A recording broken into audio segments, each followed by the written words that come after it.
The views and opinions expressed by the host and guests in this program do not necessarily reflect those of the company or its management. Viewer discretion is advised.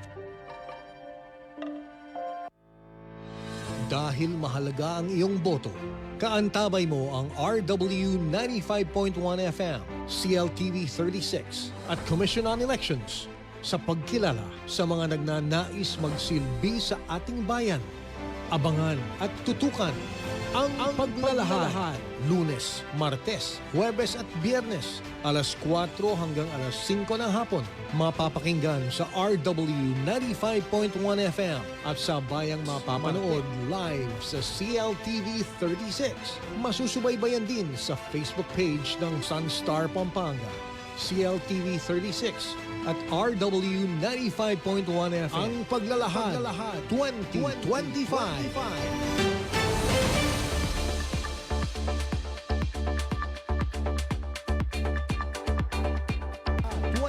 25. Oras sa Pilipinas, 2 minuto makalipas ang alas 4 ng hapon. Isang magandang hapon Central Luzon, Pilipinas at buong mundo. Kamusta po kayo? It's the 1st of April 2025, exactly 41 days to go at halalan na. Ito na po ang tamang oras upang makibahagi muli sa programang maghahatid ng mga impormasyong kailangan ngayong eleksyon at pagbibigay kilala sa mga kandidatong nais nating iboto. Ako po si Alex Sembrano at ito ang Paglalahad 2025. Boto mo, kinabukasan mo. Sabayang mapapanood sa CLTV 36 at masusubaybayan din sa Facebook pages ng Sunstar Pampanga, CLTV 36 at RW 95.1 FM. At syempre, sasamahan din po tayo ng isa sa mga main host ng Paglalahad from CLTV 36, Mr. Paulo G. Santos. Paulo G., you're back. Kumusta po kayo mga followers nitong Paglalahad? Ano man pong oras ho sa inyo mga kaibigan? Samahan po ninyo kami dito ho sa ating pong talakayan. Opo, isang mainit na pagbati dito ho sa ating pong mga followers mula ho dyan ho sa radyo, TV at magayon na rin ho dito ho sa ating pong social media. Ano? Doon ho sa mga nakikinig ho sa kanilang tahanan, ay naman, kumusta na ka Chidara Koya? Lalong-lalo na yung mga kabalin namin dito ho sa Candaba. Meron ho kayong susubaybayan dito ho sa ating pong edisyon. At oo, mga kaibigan, di ho kayo nagkakamali. Dito ho sa ating pong ginagawa, ay kasama ho namin ho kayo nakikilalanin. Ito hong mga wannabe, ito hong mga kandidato na bukas makalawa, yan makakaharap ninyo. Haabutan ka ng kamay. Alex, ko ba nakita mo na ba yung mga estilo ng mga kandidato ngayon kung paano sila magpakitang gila sa kanilang mga sinasakupan? Hindi pa ako nakakasya. May mga pagbabago ba yung estilo sila na diskarte baga na nagpapakilala? Nanggigising sa umaga, nanggigising yung maingay sa umaga. nilang mga jingle bells. At saka ngayon, usong-uso ngayon mga kaibigan. Ayun, yung sinanay, kabisadong.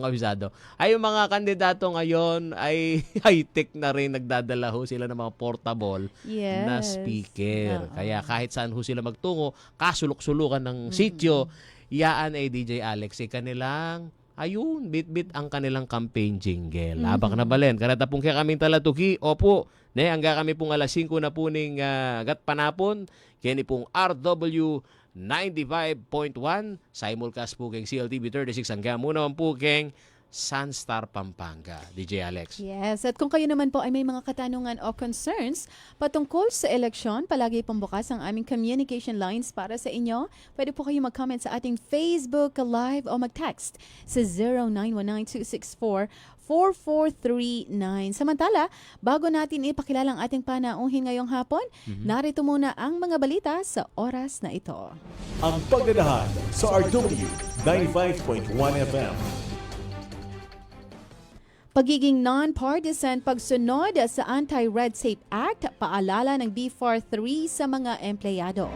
Mahigit isang buwan na lamang bago ang May 12, pipili na tayo ng ating iluluklok sa Senado, Kongreso at maging sa iba pang posisyon sa provincial at municipal offices.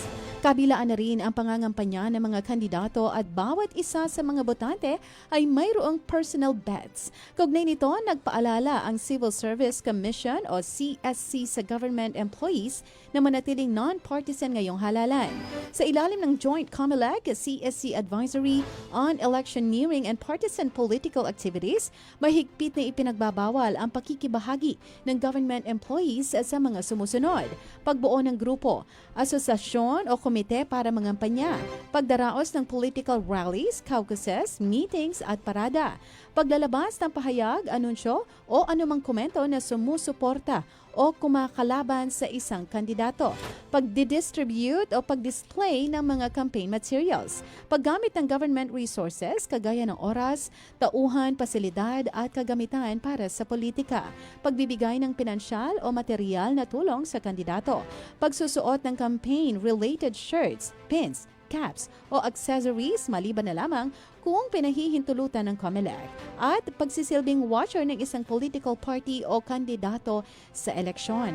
Samantala, hinihimok din ni Bureau of Fisheries and Aquatic Resources o BFAR Region 3 Director Wilfredo M. Cruz ang kanyang mga kasamahan sa serbisyo na tumalima sa nasabing kautusan. Bukod pa sa pagiging apolitical, hinihikayat din ni Cruz ang mga empleyado na salubungin ng bawat kliyente ng maaliwalas ang mukha.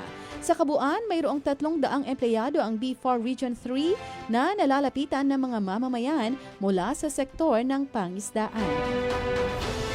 Balita. Pero may nag-text, DJ Alex, dyan sa binalita mo. Paano malalaman daw yung diskarte ng ilang mga politiko na ang iniaabot naman, pabango? O, paano mo malalaman I think CSC? anything. Anything yan. Meron kasi mga politiko na ganyan, di ba? Yung mga iniaabot nila. Yung talagang sobrang personal sa mga botante. Yung kapaki-pakinabang. Misa pa nga, sapatos. Doon ang pangalan nila. Kaya Lolo Ray, paano mo susot yun? Di ba? Doon naman ho sa mga nag-iisip pa kung ano ho yung kanilang mga pakulo. Kung yan ay pabango, nako. Sino yan? Tignan natin kung paano yung nila, scent nila din sa mga pabango Na tipong nila. kapag naamoy mo, alam mong siya na yun. Siya na yun. At talagang, ibibida mo na. Ito siguro yung pabango na dadalin ko hanggang dyan sa presinto. Abak na balen. Kareta pong kaya kami taladuki. Pista official po ngayon mga kaibigan. Kaya eto, ang dami pang nagsishare dito sa ating streaming. At dito sa nakikinig sa amin pong balita mga kaibigan. Eto pa, nagpaalala ho naman itong Commission on Elections o COMELEC sa mga kandidato ng 2025 national and local elections na huwag gumamit ng mga kanta bilang campaign jingle na wala pong pahintulot doon ho sa mga original na kompositor. May akda mga kaibigan. No? Ito naman ho ang bahayag ni COMELEC Chairman George Garcia. Matapos, may nagreklamo na ba, DJ Alex? Kahit bawal dito? kasi talaga yan. Bawal yun, di ba? Sa Facebook nga lang, Oo. agad-agad tinitake down kayo, di ba? Totoo ka Copyright dyan. issues. Oo. Ang bandang Lola Amor, tama ba ang agkas kong Lola Amor, na ginamit ng ilang kandidato ang kanilahong kantang Raining in Manila. It's been raining in Manila. Ganda Yeah. talaga ng boss ng idol ko si DJ. Ang campaign jingle ho na ito mga kaibigan, ang kanilahong maraming nagre-reklamo ay maraming bagang gumagamit yan. Ayon ho kay Garcia, may kasunduan ng COMELEC at Intellectual Property Office of the Philippines para protektahan ho ang mga musikero. Sinabi rin niyang maaring maghain ho ng reklamo ang sino mang artistang apektado at agad itong aaksyonan. Yung mga artist ho natin. Pinaalalanan din ho niya ang mga kandidato na dapat silang humingi ng permiso sa mga may-ari ng kanta. Dagdag pa ho ni Garcia, hindi lang ito paglabag sa batas ng eleksyon, kundi pati na rin ho sa intellectual property law. Samantala sa iba pang balita, Mayor Kapil, Team Bayong Porac, nais umanong ituloy ang nasimulan para sa pag-asenso ng kanilang bayan. Lumarga na ang kampanya ng isa sa tumatakbong kandidato sa pagkaalkalde at kanyang buong slate sa Porac, Pampanga nitong linggo, March 30. Isinagawa ng Team Bayong Porac ang kanilang opening salvo sa Porac Model Community sa Barangay Pio. Nagsimulang magtipon ang mga residente sa oval ng lugar upang pakinggan ang mga isusulong na programa ni re-electionist Mayor Jing Kapil, ang kanyang anak na si Vice Mayoral Candidate Jen Kapil at kanilang slate sa pagkakonsehal, re-electionist electionist na sina RC Canlapan, Papay Carion, Joy David, Jovi Venzon. Makakasama nila si Jun Simbilio, Jean Canlas, Budoy Tamayo at Zay Tolentino. Ayon sa alkalde, itutuloy niya ang mga nasimulang programa para sa higit na pag-asenso umano ng Porac. Nakahanda naman daw sumuporta sa kanyang ama, si Jen Capil, sakaling pala rin silang pareho sa darating na 12 ng Mayo. Tiniyak din niya mga programa para umano sa kabataan. Ito naman ang mensahe ni Capil sa mga Poraqueño sa kanyang pagtakbo sa ikatlong termino. Balita pa rin ho tayo na may kaugnayan ho dito ho sa ating mong makasaysayang halalan. Kung ang binalita ho ni DJ Alex ay dyan ho sa District 2 ng Pampanga. Shout out dito naman ho sa Pampanga 1st District, mga kaibigan. Ang tinututukan ho namin dito, Magalang, Angeles City. DJ Alex, saan pa? Mabalacat City. Saan? Saan pa? Mabalacat, tatlo lang yung binabantayan namin dyan sa District 1 ng Pampanga. Bakit? Mainit bang halalan dyan? Mainit lang ang panahon, pero buti na lang yung kandidato, Kalmado. hindi mainit. Pero yung mga supporter, napakainit. Diyos mio, Marimar. Shoutout dito ho naman ho sa, ang tinutukan ho natin sa kampo ni Kong John Lasatin. Doon ho sa mga nakikinig ho sa amin, tinututukan din natin yung opening salvo ni retired General Oscar Albayalde. Pero dito ho sa amin pong binantayan muna, mga kaibigan, lumihis sa DJ Alex sa traditional na magarbong opening salvo ang Team Puso ng Angeles City. Na pinangungunahan ho yan ni Mayoral Candidate Congressman John Lasatin. Paliwanag ho ng kinatawan ng unang distrito ng lalawigan na pagkasunduan ng kanilang kampo na gawing simple na lamang ho itong pagsisimula ng kampanya para hindi ho makaabala sa publiko. Hindi na lamang ho dito kasi sa Angeles City, mga kaibigan, magkakatawid kasi yung mga highly urbanized city dyan sa San Fernando at gagawin na rin dyan sa Mabalacat City. Magkakatabing syudad dyan, DJ Alex. At ito hong nakita ho natin, mga kaibigan, na pagsimba ho nila, complete attendance ang Team Puso. Sa misa hong idinaos dyan ho sa Carmelite, nito lamang hong nakalipas na araw ng 28 o yung unang kick-off ho nitong halalan, mga kaibigan. Present ho si re-electionist Vice Mayor Vicky Vega Cabigting at ang kanila hong lineup. Sino-sino mga Team Puso? Sumusobra hatang lineup yan. Daming nakikipag-alyado kay Conjon. Pero ito ho yung present dito ho sa pagsimba ho ni Conjon. JC Aguas, incumbent ho. City Councilor JC Aguas, Niknok Banyola, Doktora Mitch Bonifacio, Chris Cortez, Rajo del Rosario at si Councilor Alex Indionco, Edu Pamintuan, Ron Pineda, Alfred Sangil at Attorney Pog Soler. Sa halip po na mag-ingay upang iparamdam ang kanilang presensya sa mga Angelenyo, taimtim, DJ Alex, ang dalangin na itong Team Puso para ho dito sa mapayapa at matagumpay na kandidatura ang isinigaw umano sa kanilahong bawat simpleng dasal. Naniniwala naman ho si Mayoral Candidate John Lasatin na hindi sa opening salvo nagsisimula ang pangangampanya, kundi saan? Unang araw niya sa public office. Hindi na rin niya kailangang ipangalandakan sa entablado, DJ Alex, ang legasiya nito. Dahil bakit? Ano bang tatak ng Lasatin? Di ta kasalita, may malening magsalita, nga na, yakong gawa. Nga na, maliban ho sa grupo, mga kaibigan, at kanilang pamilya ay wala hong gaanong isinamang supporters at mga mamamahayagang Team Puso. Isa naman po sa mga namataan ng CLTV 36 News Team. Kasama ho dun ho sa line-up ni Kong John, yung pong anak ni Tata Max Sangil. Trending to the max, Alfred. Walking encyclopedia natin yan. Ayon ho sa kanya, ang bawat kandidato ng Team Puso ay may kanya-kanya huraw pangalan sa larangan ho ng serbisyo publiko. Kaya teamwork umano ang magpapanalo sa grupo.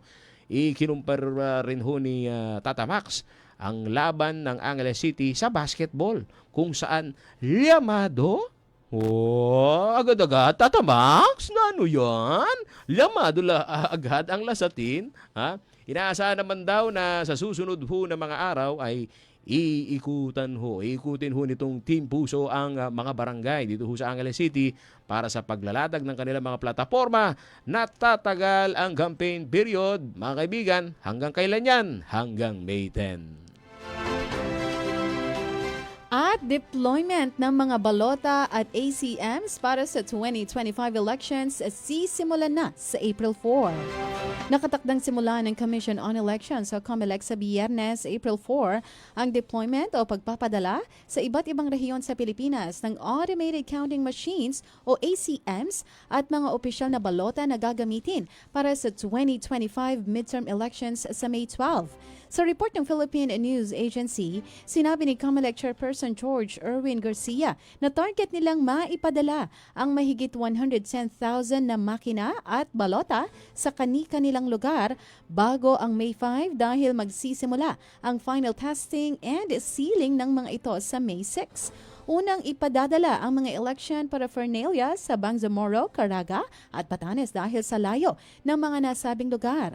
Ang mga balota ay direktang ibibigay sa city o municipal treasurer habang ang mga makina naman ay sa election officers. Sinabi rin ni Garcia na hanggang March 31, halos kalahati ng kabuang ACMs ang sumailalim na sa pre-election logic and accuracy test bilang paghahanda sa halalan. Sa kasalukuyan, nasa 47,000 out of 110,000 na makina na ang nasusuri at inaasahang matatapos ito bago ang April 20. Bukod dito, nakatakda ring ipadala sa mga regional hubs ang iba pang election materials tulad ng Election Day computerized voters list, ballot boxes at baterya. At yan po mga balita sa oras na ito. Abangan ang iba pang balita mamaya sa CLTV News.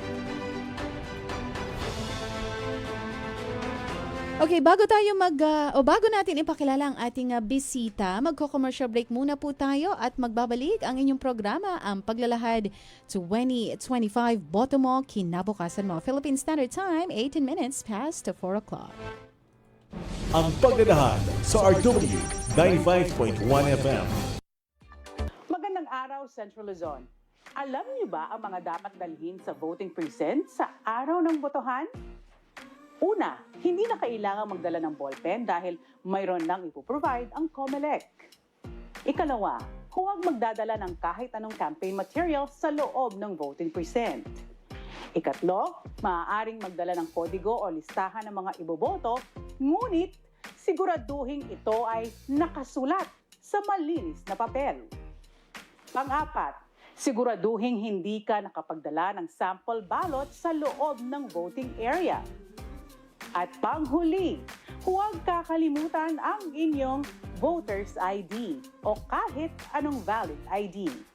Ako po si DJ Tyra Mendoza Vitog. Samahan niyo ang pinagsalib na puwersa ng RW 95.1 FM at CLTV 36 sa Ang Paglalahad 2025 upang mas pag-usapan at unawain ang mga mahahalagang issue ng halalan.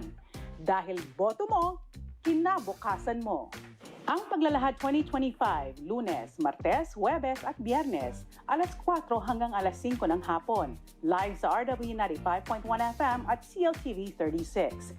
Sabayang mapapanood sa Signal Channel 115, sa FB pages ng RW 95.1 FM, CLTV 36, Sunstar Pampanga, at sa website at YouTube channel ng CLTV 36.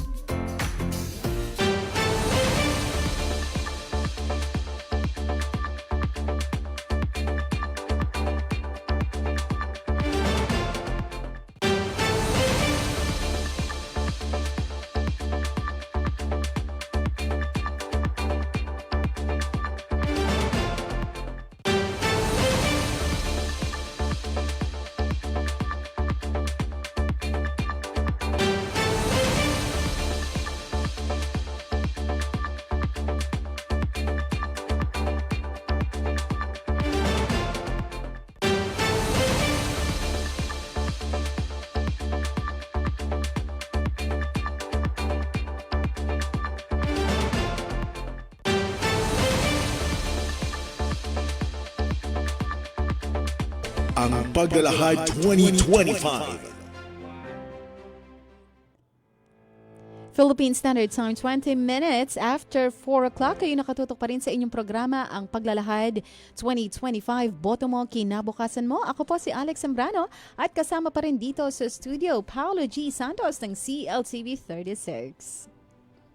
Sa lahat ho ng mga followers ho namin, hoy Nina, nga rin ang kakatabon talatuki Alex. Huwag na nating patagalin pa, mga kaibigan. Ipapakilala na ho namin ang aming pong bisita ngayon pong hapon.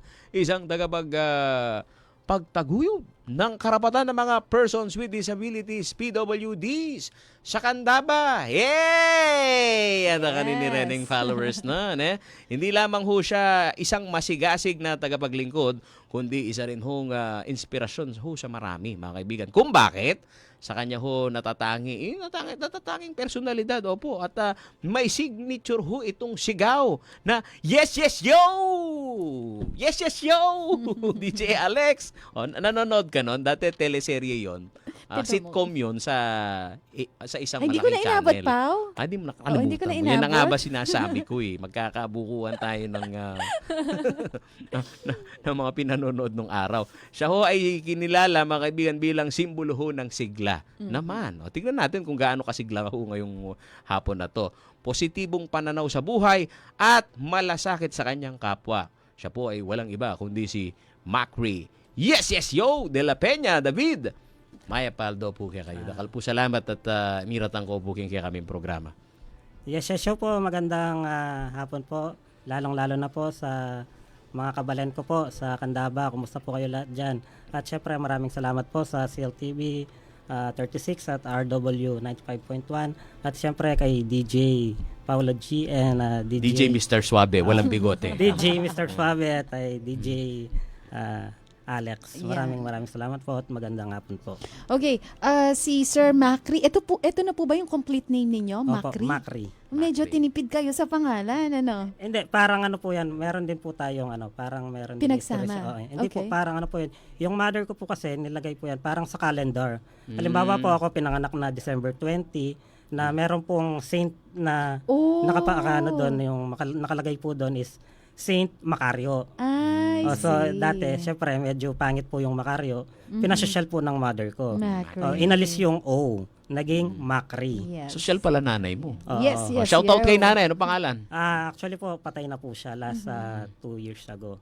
Yung mga kamag-anak. Shoutout. Mga kamag-anak ko po. Shoutout po sa inyong lahat, mga kamag-anak ko po dyan, mga sumusuporta din po sa akin, mga pamilya De La Peña, pamilya David, De Jesus, Laksamana at sa inyo pong lahat.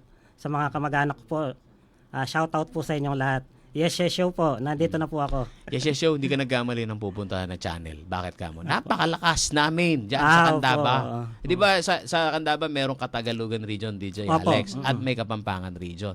Yung dalawang region na yun, malakas ang CLTV Opo, at ng opo. RW. Yun po yung pinapanood. Napakalinaw namin. Ayan, shoutout dun ho sa mga magbubukid, mga uring manggagawa, na ang palay ay 13 pesos na Ay. lang ata. Binabarat. Binabarat No? po. O, gaano kainit ngayon sa inyo? Medyo mainit po ngayon, lalo na po sa panahon ng kampanya. Siyempre, kailangan din po natin yung mga personal protection.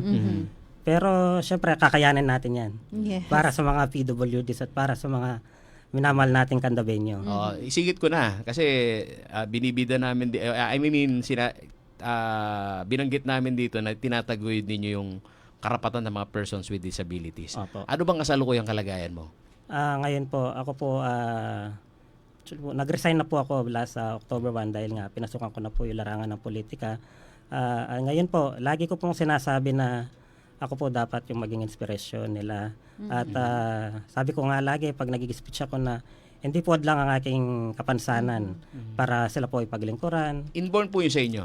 Hindi po. Nung pong time na 5 months daw po ako na nagkasakit po ako ng meningitis na polio. Sabi ko nga kanina na merong dalawang kategory na either mentally or physically. So, thanks God po, naging na po siya is physically retarded po.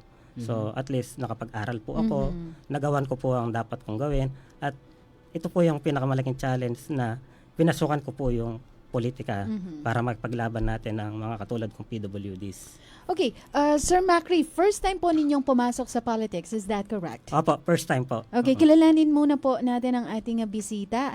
Taga saan po originally ang mga David? David po, originally po yung tatay ko po, Bulacan. Okay. Pero syempre marami po tayo dito.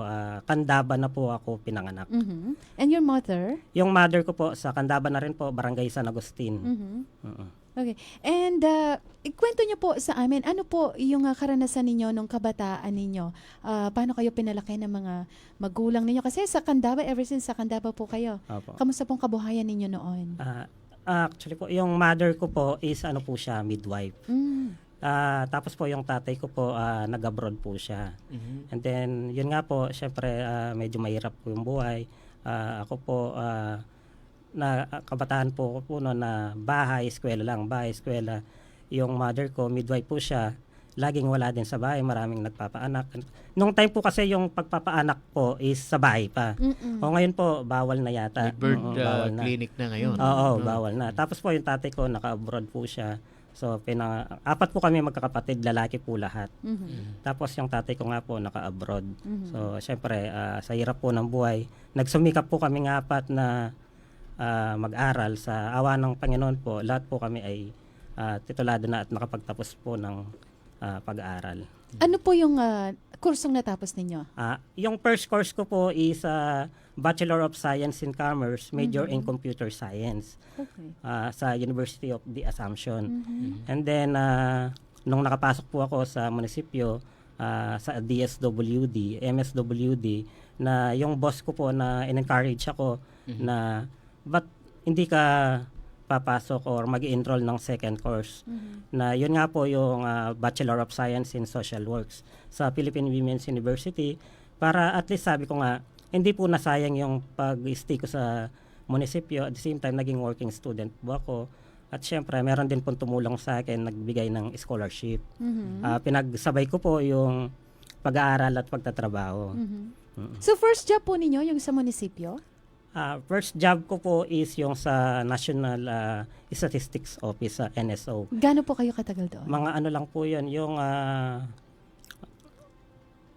saglit lang po yun yung nagsisensus, yung population census. I see. Naging enumerator po tayo. And then nag-stay po muna, nag-aaral po ako. And then pumasok na po ako sa munisipyo na nag-apply po ako that time na panahon pa po ng mayor natin na nag-apply po ako tapos midwife po yung nanay ko. Tapos po yun, in-apply ko po, bakante po yung PWD focal person. Sa awa po ng Diyos na na-hired naman po ako at the same time, na-survive ko po siya for almost 19 years po. 19 years. Napakaganda ng story ng ating guest ngayon, DJ Alex. At opo, mga kaibigan, pwede ho kayo sumali dito ho sa ating talakayan. Doon pa lang sa catch ng story na anak ng midwife, definitely mga kaibigan, pagka pinag-uusapan ho natin yung mga magulang na ay andyan ho sa ganyang profesyon, public service na agad yun, di ba? Kung minsan walang pera yung papaanakan niya, di ba? Tapos produkto din ng OFW, di ba? So, 10 years po siya doon. 10 years. At kung pag-uusapan naman ho natin yung OFW, mga kaibigan, dito ho sa ating rehiyon, Central Luzon. Alam mo, DJ Alex, napakarami. Isa ho tayo sa mga rehiyon na may maraming OFW. Pero ang pinakikitunguhan ho natin pagka ho ganun ang klase ho ng kabuhayan ng ng mga mamayan, andyan din ho mga kaibigan yung pagbalanse nito hong ayun, kumusta kaya pamilya nila, 'di ba? Ikaw produkto ka ng pamilyang OFW. Gaano kahirap yung anak-anak ka ng OFW? Di mo nakikita yung tatay mo. Opo, sobrang hirap po lalo na po pag merong special occasion, nandyan po yung Pasko, New Year, birthday. Sabi nga, hindi ko mo nabibigay yung pera, hindi po sapat yun. Kailangan po yung love, yung presence. Kahit walang handa, basta nandyan lang po siya. Di ba? Nang obra ng tatang mo, bro? Saudian na? Opo. O Middle East? Middle East po, Saudi po. Ano po siya, operator po ng mga heavy equipments po. Oh, okay. Mabihe pa, ganyan eh. Opo, mabihe po ngayon. Shoutout ba? Ayan, mabihe ka niya ni yes, show Papa. pa, Sir Papa Renato David. Ano pangalan ni AirPods ko? Ingat-ingat po. Ngayon po kasi jeepney driver na po siya.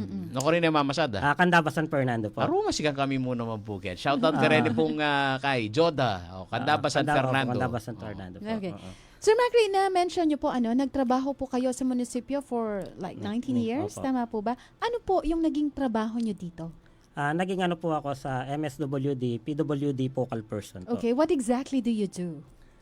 Ako po lagi, parang ako po yung representante ng PWD sa Candaba. Parang ako po yung pinaka-head po nila. Ako po lagi yung nakikipag-meeting tulad po dito sa Kapitolyo, sa mga ibang programa po ng ating mga PWD focal person. Ako po yung naging representative sa Candaba. Okay. Pinangarap niyo po ba ang pumasok sa politics? Dati po, pinangarap ko po siya kasi tulad po niyan, yung family background ko po is galing din po sa politika. Yung nanay ko po, naging barangay kagawad po siya. So hanggang namatay po siya, barangay kagawad. And then tinuloy po ng tatay ko. And then ngayon po, ako na yung susunod. Pinangarap ko po siya dati. And then sabi ko nga na lagi na parang ito na po yung right time na yung pagserbisyo ko talagang intact na po. Talagang in general na. Talagang ako na po mismo ang gagawa. Ako na po mismo ang gagawa ng mga resolution. Ako na po mismo yung magiging nila, tagapaglingkod. Ako po yung magiging bosses nila. Libre lang ang mangarap, pero pagka ba nangangarap ang isang, ayan, nakita mo nanay mo, simula sa barangay level, yung unang pangarap mo, konsyal agad, o inisip mo agad, magiging mayor ako ng Candaba? Diba? Siyempre nangangarap ka na rin lang yung mataas agad, Tubusin diba? mo na. Pero siyempre parang po tayo niya na parang mo One muna at a time. stepping stone muna, siyempre. Pero pangarap mo maging mayor ng Candaba? Kung siyempre yung panahon po yung magsasabi po diyan. Parang ngayon po parang timing po tayo na. Kasi ako nangangarap nung bata pa lang. Gusto ko maging presidente ng Pilipinas. Ay, Ako inumpisa naman. ko sa klase. I nominate myself. Tawa sa akin yung mga barkada ko. Lakas ng loob mo. Kaya mo ba kaming pangasiwaan? Sabi ng classmate ko. Opo. Ay, yung pagsusulat lang ng noisy ka ako ang alam ko. Titignan natin kung... Kaya gusto mo kasi unang-una ka maingay para hindi ka nalilista. Pero alam mo, Paolo G, napakaganda ng kwento ni Sir Macri. Alam mo ba na hindi siya nag-asawa agad kasi iniingatan niya yung nanay niya. Opo. Betong niya pa ito sa ating na karakter. Nung mamatay na yung mom Macri. niya, doon pa lang siya nag-decide. Parang dinedicate ba niya yung buhay niya sa pagsisilbi sa mother niya. Alam mo, Malugod yung matwa. alam mo, sinuswerte ang ganyan. Detang malagod Opo, kang opo. pengari. Malami ako. Maswerte ko naman. Yun nga po Malugod yung ka na. sabi nga kasi nung mother ko, 'di ba, nagkasakit po siya hanggang mahina na po siya. Sabi niya, halimbawa pag namatay ako, sabi niya, sino makakasama mo, sino magaganito, sino mag-aalaga sa iyo, ganito, ganyan. And then lately nung mahina na po siya, pinakilala ko nga po yung may dumating na literal na grasya, sabi ko nga. Then yung pinakilala ko po siya, parang sa una na konsensya pa po ako Parang napabilis po yung pagkamatay niya nung nalaman niya na meron na akong maasawa. Ganon. Hindi siguro, parang inantay Opo, lang parang siguro inintay niya. lang po. At Parang least habang inintay niya. namatay po siya, is masaya po siya. Yes, DJ oo. Alex, alam mo na, nababanggit mo yung mapagmahal sa magulang. Kasi ito, mahalaga masukat din natin kung paano makipag-argumento kasi bukas makalawa sa City Council uupo si Macri Ito, napag-uusapan lang ho mga kaibigan pagka mapagmahal ka ng ina o kaya minsan iingisipan na po itang tipong kaya ini itang tipong mamas boy Mamas ini, boy. di ba? Tsaka sa usapin din ng ngayon, public service, minsan pupulaan ka. Pagka yan naupo, nabigyan ng posisyon, pamilya, masyadong solid yan sa pamilya niya. Di ba? Baka unahin niya. Baka ganon. unahin niya. May mga ganon, di ba? Yun nga po. Pero actually po ngayon, hindi po nangyayari po yan kasi sa akin, gusto ko nga po pantay-pantay po yung pagserbisyo. Sabi ko nga po, lagi nung nagtatrabaho ko, pag merong humihingi ng kapamilya ko, sila pa nga sinusuway ko, ba't lagi kayong magkayakini, sabi ko lagi, na dapat ilapa mo, dapat sila muna. Dapat yung mga ibang tao, yung pagsisilbihan ko, sabi ko nga lagi, minsan, kung gusto niyo makausap, meron kayong number ko, alam niyo po yung bahay ko, doon na lang tayo mag-usap. Syempre, nakakaya naman po sa ating mga kababayan. Parang ako pa po yung nagagalit before na, halimbawa, manyad yung makanini, ganyan. Parang ikaw ba yung nahihiya? Parang Opo, ganon. ako po yung nahiya. Katulad po niyan, ako po, ayan, hanggang namatay po yung nanay ko. Ako po yung tipong hindi palahingi. Parang sinasabi ko, mamamayan muna. Mamamayan muna. Minsan nga, pati kapatid ko.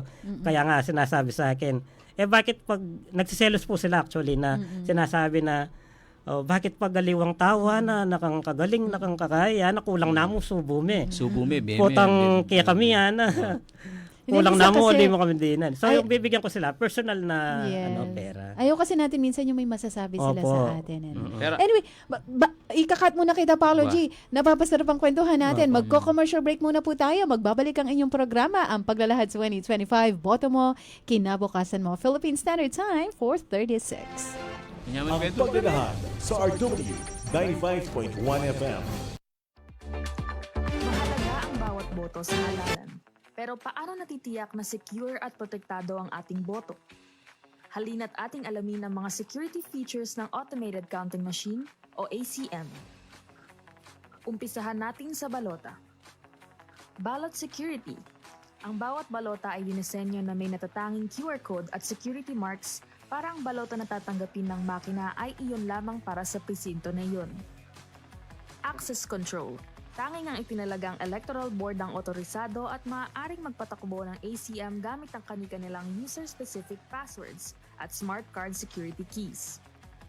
Voter Verified Paper Audit Trail o VVPAT. Ito ay ang pisikal na resibo kung saan pwedeng iberipika ng mga botante kung tama ang nai-record na boto ng makina. Digital signatures. Ang bawat makina ay may digital signatures para magsilbing patunay na totoo ang election results.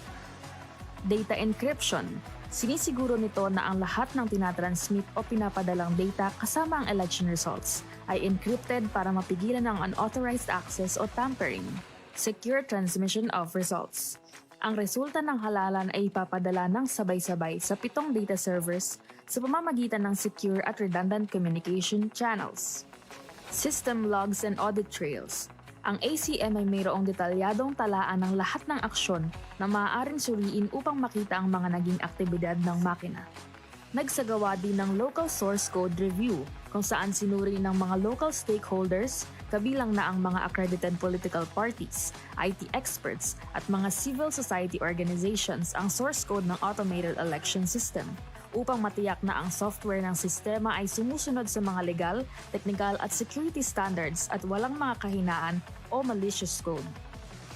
Bilang pagsunod sa batas, sumailalim din sa International Certification Entity o ICE review upang matiyak na ang software at hardware ng AES ay sumusunod sa international standards para sa accuracy, security at reliability. Sa makabagong halalan para sa makabagong Pilipino, sisiguraduhin ng COMELEC na ligtas, secure at protektado ang bawat boto. Maraming salamat po.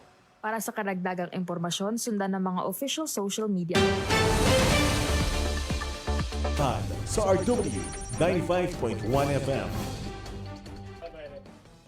Philippine Standard Time is exactly 4:39. Kayo nakatutok pa rin sa ating programa, ang Paglalahad 2025. Boto mo, kinabukasan mo. Ako po si Alex Zambrano. Kasama pa rin dito sa studio, Paolo G. Santos ng CLTV 36 at ang ating bisita, si Sir Macri Yo de la Peña David. Bilis ng oras, DJ Alex. Bilis no? nga eh. Hindi, Okay. di ko na malayan kasi Oo. na-enjoy kami sa pakikipagkwento sa'yo. Napaka-natural nyo. Okay, eto Pao, alamin natin, dahil first time niyang sasabak sa politics, tapos ang pinapasukan niya ay isang counselor. Tanungin muna natin how well niya alam ang trabaho ng isang counselor. Okay, Sir Macri, sa tingin niyo, sa paniniwala niyo po, ano ang job description ng isang counselor at ano po ang magiging role ninyo at magiging trabaho niyo kung kayo ay palarin? Siguro po yan po yung mga, dyan na po pumamasok yung mga ginagawa natin, mga resolutions, o syempre gagawin natin yan sa maabot ng ating makakaya. At saka kung ano po nakikita natin problema, yun po natin na susolusyonan, na tulad ko nga, number 1 ko nga pong sinasabi, isa po sa mga priorities ko, yung mga PWD, para ma-enjoy po nila na sila po ay miyembro ng isang society. Yung mga yung mga discrimination na dapat matanggal po yun. Okay, kung pala rin po kayong maupo, ano ang unang-una ninyong magiging project o gusto ninyong gawin? Unang-unang project po, yun po yun yung gusto ko po ma-implement po lahat ng mga pribileyo, mga benepisyo tulad ng mga sinasabi ko nga yung sa PWD, mga senior citizen, solo parent, mga purpose. Yan po lagi ang sinasabi ko nga dahil nga po ang tagal po natin sa MSWD na kulang na kulang pa po yung mga nakukuha or mga benefits po nila na dapat matanggap po. Matanggap po nila. Okay, currently po ba, saan po ba kayo nakukulangan sa mga benepisyong natatanggap? Yun nga po, tulad po niya na sa mga PWD na hindi po porket na meron silang ID is okay na. Hindi po tulad na meron po silang ID is itago na. Sa mga programa po, tulad po ng mga scholarship niyan, educational assistance, tulad ng mga food assistance. So, kailangan po natin mabigyan. Hindi po porket na may ID na is okay na. Hindi po yun na nababase lang sa mga programang ganito, ganyan lang. Syempre, kailangan po natin na ma-enjoy po nila yung mga benefits nila. Kung maluklok po kayo, anong komite ang meron ganyan, di ba pa? Meron bang in particular for the PWDs? Oo. Siguro po kung akong pagpipilian is health po. Health. Okay. Kasi po yung health napakalawak po niya. Kasi tulad po ng mga may sakit na nahihirapan po sa buhay, na mga malulubang sakit na tulad ng mga maintenance, ganito, ganyan. So hahanap po tayo mga programa para sa kanila or mga foundation or pwede nating tututukan tulad ng sa amin po yung PWD na mga putol na paa, putol na kamay. Yun po ay na lagi namin nilalapit sa dito po sa Kapampangan Development Foundation para at least magawa pa po nilang normal yung dati nilang ginagawa at saka yung mga pinamimigay pong mga hearing aids na yung pong para at least naririnig po yung mga usapan natin. Yung pong ganun pong sistema. Binabanggit mo kanina, nagtrabaho ka rin sa PSA. Opo, NSO pa before. Ikaw ba? Kasi ang labanan ng halalan talaga numbers game yan eh. 'Di ba?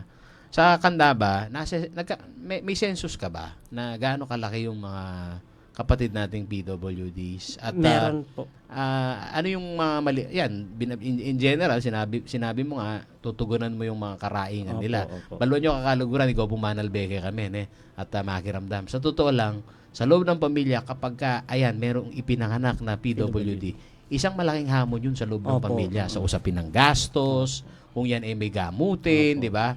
O kung sakaling inborn niya yan, tambing-tambing, impong miyasawa, atin lang pong mabayad obligasyon kaya pong sabihin na financial. Ikaw mo po, kaya pa mo pong, doon muna ho sa census, dyan ho sa inyong nasasakupan. Ano, gaano po kalaki? Nasa ano na po sila, 2,000 plus po. May bilang. May bilang po. Marami po talaga sila. So, tulad nga po dati po kasi, yung halimbawa, ako po may anak na PWD na tinatago nila.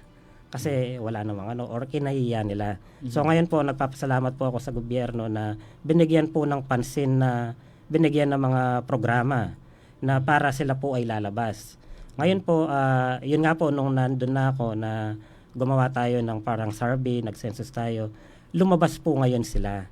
Ngayon, nung nag-umpisa po ako dyan, konting-konti lang sila, mga hundreds, mga 300s, 200s. Tapos, nung naikutan ko na po yung Candaba, ayun, dumami na sila. Kaya nga, sabi nga nung boss ko, ang dami pala ng mga PWD. Pero hanggang ngayon po, marami pa po rin na hindi naka-registered. At mahalaga yung empowerment, mga kaibigan. Dito sa usapin ho na to, na may tumitindig, DJ Alex, diyan sa konseho ng Candaba, isang PWD ang magtataguyod ho sa inyong karapatan.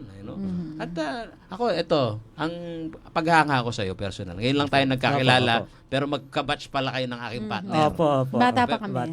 Bata pa kayo. Pero sinusubaybayan ko po kayo sa mga programang Kasi alam niyo mga kaibigan, hindi niyo na itatanong kaninang commercial break. Talagang napaka-active ni Macri, DJ Tyra.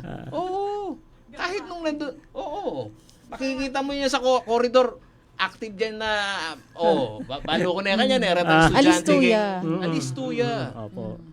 Nandun pa lang po siya sa eskwela, mga kaibigan. Talagang to the highest level ang kanyang performance. Ano pa kaya kung nandyan sa lakas pa sa legislation, di ba? Alam mo ako ito, may personal experience ako dahil ako ho andyan ho balo ng DJ Kim Engineer Kim ko. Hindi. Marami hong mga naipoposisyon dyan ho sa konseho. Bato-bato sa langit, tamaan, huwag magalit. Nagbubutas lang ho sila ng bangko. Shout out dyan ho sa nakakakilala sa kanilang mga sarili. At makiyayon na yun lamo po. Diba? pagka walang track record, ako napakahirap po niyan mga ibe. Ikaw, estudyante ka pa lang, kita ka na ni DJ Alex. Opo, nakikita. Di ba? Kilala nga niya si Mother. O hindi lang 'yan sabi mo nga galing din kayo sa sa mahirap na pamilya. Ano sa tingin mo yung bentahe mo sa mga tao ngayon? Ano yung edge mo? Ano yung pinanghahawakan mo? At naniniwala kang mailuluklok ka? Ngayon po pinangawakan ko lang po talaga yung aking dating experience, yung mga dati nating ginawang kabutihan, yung pagtulong. Sabi ko nga lagi na kalildot kauran, alida kayo lakwan. Lagi ko po sinasabi, yun nga po. Actually wala man po kami talaga na maraming pera. Pero pakikisama lang po talaga ang pinangawakan ko. At saka sa mga kaibigan, kamag-anak, kapamilya. Yun po yung pinangawakan ko lang po ngayon. At syempre, yung tiwala ng karamihan na kandamenyo. Yan lang po talaga pinangawakan ko as of today po. Okay, eto po, maiba tayo. Noong August 2023, iniutos ni Pangulong Ferdinand R. Marcos Jr. ang pagsasagawa ng masusing pag-aaral hinggil sa panukalang pagtatayo po ng flood water impounding system bilang pangmatagalang solusyon sa problema ng pagbaha sa Candaba. Sang-ayon po ba kayo dito? Hindi po ako sasangayon kasi marami pong maapektuhan ng mga agriculture po, mga ortelano po natin, mga farmers.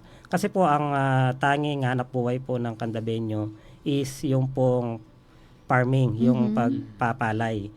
So siguro po kung naman ma-implement po yun, siguro marami naman pong kokontra doon kasi talagang marami po ang apektadong pamilya or syempre yung Candaba. Pero kung hindi po kayo sang-ayon, ano po sa tingin ninyo yung pwedeng maging alternatibo dito?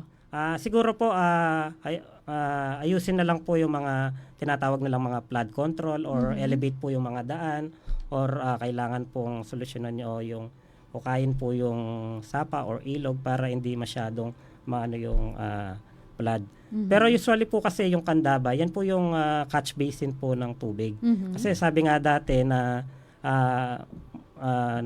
miya mo po yung tugak, lumbog na po yung Candaba. Kasi po dyan po talaga laging naano po yung Candaba, bumabaha. Pero as of now niyan, summer, tuyong-tuyo po yun. So hirap naman po yung mga ortelano na yung tubig na kapinakan nga kapinakan, rin. Pero makananuman Lalim? mong harapan, reta ini, banwa-banwa. Ito, hinaharap natin to taunan. Yung baha hindi bumababa yung level, pataas pa nga. Opo. 'Di ba? Kung sakaling tutol ka dun sa Candaba Dam, kung dun ba sa sinasabi mong alternatibo, parang ang mensahe mo dito, tanggapin na natin na yung Candaba talagang binabaha na. Opo. Pero yung pagbaha po kasi sa Candaba is minsan saglit lang po yan. 1 week, ganyan. Pero Hindi siya nagtatagal? Hindi po siya nagtatagal kasi minsan yun nga po yung flood control lang po yung kailangan para hindi po masyadong mag-overflow sa sapa or sa ilog. So yun po yung kailangan po doon. Ngayon po upgraded na po yung mga daan, hindi na po masyadong bumabaha. Di tulad po dati pag buong Candaba lubog. Pati munisipyo, Kung magkakaroon ng konsultasyon at negosasyon, ano dapat yung maigarantiya sa mga magsasaka? Kasi tinutukan ko yung storyang to eh. May technical working group na nagsasabi na pagka yan naging malalim yung konsultasyon mula sa local leaders, kayo diyan sa Sanggunian, mauunawaan ninyo kung gaano kabuti yan. Kasi sa usapin nitong harvesting, hindi na lang isang season kayo po pwedeng umani pagka nagkaroon ng dam. At hindi naman daw lahat yung mga agricultural lot kukunin. Kayo, kung sakali lang na magiging bukas pa rin na usapin yan. Kasi bukas makalawa, yan pa rin ang mga local na issue sa Candaba Kung pro at saka hindi, di ba? Antay kayo. Pero siguro po, DJ, ganito po yan. Kasi Mr. Suabe na lang. Mr. Suabe. Sa lahat po ng bagay kasi, hindi naman po nakukuha sa usapang minsanan po yan May proseso po dyan. So, halimbawa, nagka-public hearing or meron po talagang pinapa-implement ng gobyerno, wala naman po tayong magagawa na kontrahin yun. Pero, at least, yung natin, yung mga idea natin, pwede natin kumpuni na hindi naman basta-basta, sige gawan kayo po makanini yan, Hindi naman po pwedeng ganon. Siyempre, nasa tamang pag-uusap pa rin po yan. pag-aralan at Pag-aralan, idaan sa opo, proseso. opo. Okay, bago tayo mag-commercial break, isa pang issue dyan, yung Candaba Swamp po, kilala bilang tahanan ng maraming migratory birds tuwing panahon ng taglamig. Ano pong inyong ipapanukalang hakbang upang mas mapalakas ang proteksyon ng Candaba Swamp? Opo. Dati po kasi meron po tayong batas diyan yung nagbabaril na mga ibon. So siguro po ngayon dapat ma-implement din po 'yon para at least po yung mga tourist po niyan. Kasi merong ginawa dati po diyan yung dati yung Ibon Festival. Yes. So naging tourist attraction po siya. So siguro po ngayon pa-implement po natin ulit na bawal po ulit na magbaril ng ganun. Gusto niyo tuloy yung Ibon Festival? Kasi ang naging problema niyan, DJ Alex, hindi na institutionalize. Opo, yun nga po yung Walang problema. ordinansa, tama? Opo. Pero kung mas maganda po kung may tuloy po ulit para at least dyan po nakilala yung Candaba Same title. Opo, same title na Oo. Ibon Festival. Okay naman. Hindi kasi alam mo ito, sa mga nakikinig ho sa amin, ang masakit ho na katotohanan, kung sino ang may signature na pangalan doon sa isa hong tradisyon, kung minsan napupolitika kahit cultural activity na yung may sabi. Minsan napupolitika. Hindi po diba? tinutuloy. Oo. Hopefully, sa mga local leader ho natin, kapag may buti naman na implikasyon dito ho sa ating pong bayan, kasi ho sino ang Kung makakabuti naman, di kung ba? makakabuti, Opo, bakit makakabuti. hindi? Para diba? sa interes ng mga At saka para at least yung mga ng Candaba, yung image niya, nandun para pag sinabi mong Ibon Festival is Candaba. Ganun. Exactly. Nako, awat muna ha. Magko-commercial break muna po tayo at magbabalik ang inyong programa, ang Paglalahad sa 2025. Boto mo, kinabukasan mo. Philippine Standard Time, 4:52. Ang Paglalahad sa RW 95.1 FM. Handa ka na bang bumoto sa 2025 national and local elections at BARM parliamentary elections? Sa May 12, 2025, boboto tayo para sa senador at party list at para sa mga lokal na opisyal. Ang mga kababayang botante natin sa Bangsamoro Autonomous Region of Muslim Mindanao o BARM ay boboto rin sa kauna-unahang BARM parliamentary elections. Ang regular na oras ng botohan ay mula alas 7 ng umaga hanggang alas 7 ng gabi. Para sa mga persons with disability, senior citizens, kasama ang kanilang assistors kung ang mga ito ay rehistradong botante din ng kaparehong polling place at gayon din ng mga buntis, maaari silang bumoto ng mas maaga. Sa pamamagitan ng early voting hours, pwede na silang bumoto simula alas 5 ng umaga. Para sa inyong gabay, ito ang 8 hakbang sa pagboto. Una, lumapit sa Electoral Board at sabihin ang inyong pangalan, precinct number at sequence number. Ikalawa, titingnan ng Electoral Board kung ang inyong pangalan ay nasa Election Day Computerized Voters List o EDCVL at titingnan din kung may marka ng indelible ink ang inyong kuko. Ikatlo, kung walang marka ng indelible ink, i-verify ng Electoral Board ang inyong pagkakakilanlan at papipirmahin ka sa EDCVL. Ikaapat, ipapakita sa iyo ng EB chairperson na maayos at malinis ang balota. Ilalagay niya ito sa ballot secrecy folder at ibibigay sa iyo kasama ang marking pen. Para sa mga botante sa BARM, 2 balota ang ibibigay. Isang balota para sa national at local elections at isa para sa BARM parliamentary elections. Ikalima, pumunta sa voting area at bumoto sa pamamagitan ng pag-fully shade ng oval bago ang pangalan ng kandidato na nais mong iboto. Tandaan, huwag mag-overvote. Ika-6, matapos mag-shade ay ipasok ang balota sa Automated Counting Machine o ACM. Hintayin na lumabas ang resibo at tingnan sa screen ang ballot image ng iyong balota. Ika-7, suriin ang inyong resibo at ihulog sa nakatakdang lagayan. Ibalik ang folder at marking pen. At ang huli, magpalagay ng indelible ink sa kuko ng kanang hintuturo. Lumabas na ng polling place pagkatapos bumoto. O diba, madali lang. Kaya bumoto na sa makabagong halalan para sa makabagong Pilipino. Isang paalala mula sa Commission on Elections. Para sa karagdagang impormasyon, bisitahin ang mga official social media accounts ng COMELEC. Sa RW 95.1 FM. Philippine Standard Time is exactly 4:56. Napakabilis po ng oras pero nagbabalik pa rin ang inyong programa, ang Paglalahad 2025. Boto mo, kinabukasan mo. Okay, ang ating panauhin ngayong hapon ay mula po sa Candaba, si Mr. Macri Yes Yo de la Peña David at umahabol po siya bilang counselor. Dadako na po tayo sa ating segment. Mabilisan na lang to, for or against. Okay, sasagot lamang po kayo. Magbibigay ako ng mga sitwasyon at sabihin po ninyo kung for or against. Okay, are you ready? All right, let's begin.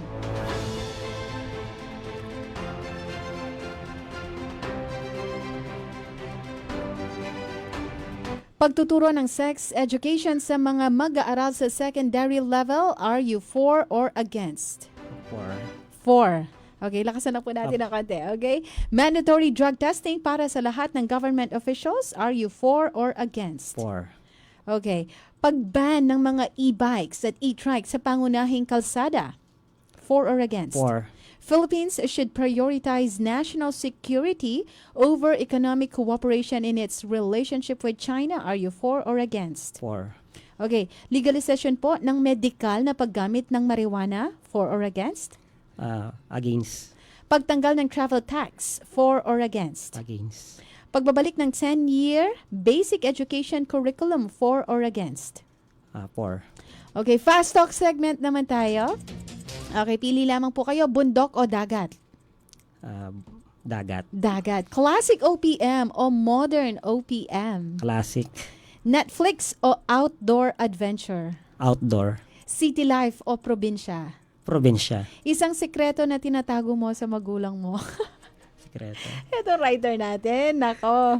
Sikreto. Meron ba? Wala man po ako Secret sikreto. nga eh, ano? Oo nga. Sige. Agree or disagree, jeepney modernization should be postponed? For or against? I am sorry, agree or disagree?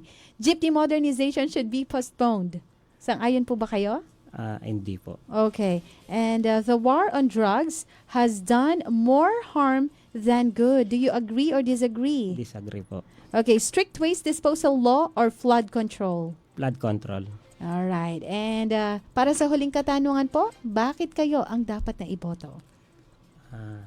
Siguro po, dapat po ako kasi yung pong experience ko po, yung pong mga ano ko po ay tapos na po lahat yung ano ko po. At saka po siguro sa 19 years po, subok na po ang ating pagserbisyo sa ating mga kababayan, sa mga kadambenyo. Sabi ko nga lagi na siguro natikman nyo na po na lasa, nanamnam nyo na po ang serbisyong YesYesYo. At sa ngayon po, sabi ko nga lagi na hindi po lang ang aking kapansanan para po kayo pagsilbihan, paglingkuran, at siguro po, nandito na po yung tamang panahon para may boses po yung mga katulad kong mga PWD, senior citizen, solo parent, at syempre yung mga purpose at mga LGBTQ, mga kabataan, at sa mga children. Yun lang po at mihingi po ako ng tulong at suporta sa inyong lahat, sa inyong minamahal kong kandamenyo. Maraming salamat po. Okay, mabilisan lang. Baka may gusto po kayong batiin. Unang-una po, shoutout po sa inyong lahat at binabati ko po lahat sa inyo. Siyempre, ang aking mga kapuso, mga kapamilya, kamag-anak, at siyempre ang aking the one and only na bodyguard secretary, ang aking asawa, si Gracia. Sabi nga, literal na Gracia. Sabi ko nga lagi din na kung ako si YesYesYo, merong Mrs. Yo. At siyempre sa mga kaibigan ko po dyan, sa mga katulad ko mga PWD, shoutout po sa inyo. At sa mga supportive ko pong mga kaibigan, kapatid, kamag-anakan, mga katwangan, manugang, mga pamangkin ko dyan. Shoutout po sa inyo, mga pamilyang Gatus, pamilyang De La Peña, Laksamana, Dieso, sa inyo po lahat. Shoutout po sa inyo. Sana, YesYesYo po sa inyong lahat. At syempre, binabati ko rin po ang nag-adapt po sa akin. Tinanong niyo po kanina, ang masipag at mabait na tumahabol po ng 4th District na si Congressman George Patrol Bustos sa mga kasama ko pong aspiranting consular. Yun lang po. Maraming salamat po. Alright. At dyan na po nagtatapos ang ating programa, ang Paglalahad 2025. Boto mo, kinabukasan mo. Atin pong nakapiling live sa studio si Mr. Macri YesYesYo de la Peña David para pag-usapan ng kanyang plataforma kung siya ay mananalo bilang counselor sa bayan ng Candaba. Sa darating na halalan, maraming salamat po sa inyong oras. It's an honor to have you here, Paolo G. Muli, marami po salamat dito rin ho sa ating pong mga followers na nag-like at nag-share. At syempre sa ating pong bisita, Mr. Macri. Ano? Isang oras na naman po ang lumipas. Maraming salamat sa lahat ho ng mga nakinig sa radyo. Ang daming nating mga followers dyan. At patuloy ho na tumututok dito po sa ating programa. Sana ho ay nakatulong ito ho nga ating pong Paglalaha 2025 sa pagbibigay ho ng linaw na at gabay sa inyong desisyon para ho sa nalalapit na halalan. Piliin ho natin yung nararapat mga kaibigan. Kilalanin ho natin ng husto ang mga kandidato at bumoto ng wasto sa darating na Mayo. Ako po inyong lingkod, Paulo G. Santos ng CLTV 36. At ako naman po si Alex Sembrano ng RW 95.1 FM. Ito po ang Paglalahad 2025. Ang Paglalahad sa RW 95.1 FM.